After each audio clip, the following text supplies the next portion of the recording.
சமுதாயத்திலிருந்து எவ்வளவு பணத்தை திரட்ட முடியுங்கிற தொழில் முதலாளிகள் தனிப்பட்ட முறையில் செஞ்சுக்கிட்டு இருந்த மதுபான வியாபாரம் அரசுக்கு ஒரு இழப்பாக கருதுனதுனால அரசே நேரடியாக சில்லறை மதுபான வியாபாரம் செய்வது என்ற கொள்கை நிலையெடுத்து 2003 நவம்பரில் அறிவித்தாங்க. இந்த சில்லறை மதுபான வியாபாரத்திற்காக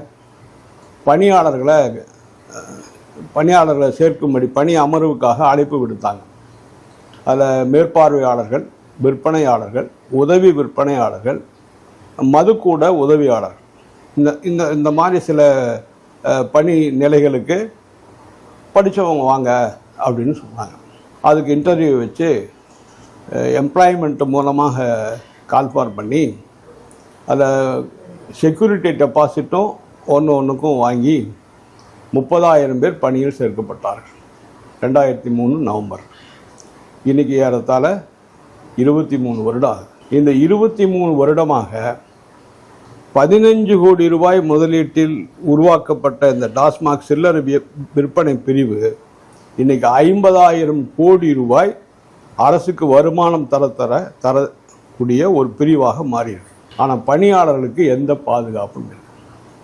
பணி வரன்முறை செய்யப்படலை, நிலையானையும் உருவாக்கப்படலை, அவர்கள் பணி நிரந்தரமும் இல்லை, காலமுறை ஊதியமும் இல்லை, ஓய்வூதியமும் இல்லை. பல வகையான நெருக்கடிகளுக்கு மத்தியில் தான் அவர்கள் பணிபுரிந்து வருகிறார்.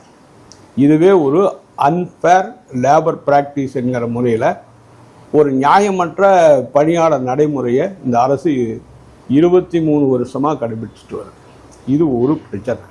இப்போ உடனடியாக நாம் சந்திக்கக்கூடிய பிரச்சனை காலி மது பாட்டல்களை திரும்ப வாங்கணும் அப்படிங்கிறது. இதை பொறுத்த வரைக்கும் 2020ஆம் வருஷத்தில் ஒரு 5 வருஷம் முன்னாடி நீலகிரி மாவட்டத்தில் அங்கே ஒரு இயற்கை சூழல், நீலகிரி மாவட்டம், அங்கே இந்த பிளாஸ்டிக் பேப்பரெல்லாம் இருக்கக்கூடாதுன்னு கூட அங்கே மாவட்ட நிர்வாகம் நடவடிக்கை எடுத்து முறைப்படுத்தினாங்க. அந்த வகையில் அந்த மது பாட்டில்களால் மனிதர்களுக்கும் வன விலங்குகளுக்கும் ஒரு ஆபத்து ஏற்படுது, இடையூறுகள் ஏற்படுதுங்கிற முறையில் சுத்தப்படுத்தணும்னு ஒரு முயற்சி எடுத்தாங்க.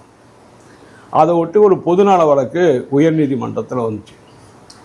உயர்நீதிமன்றம் இந்த காலி பாட்டில்களை திரும்ப பெறணும், அதுக்கு ஒரு திட்டம் வகுக்கன்னு சொல்லி உத்தரவு போட்டாங்க.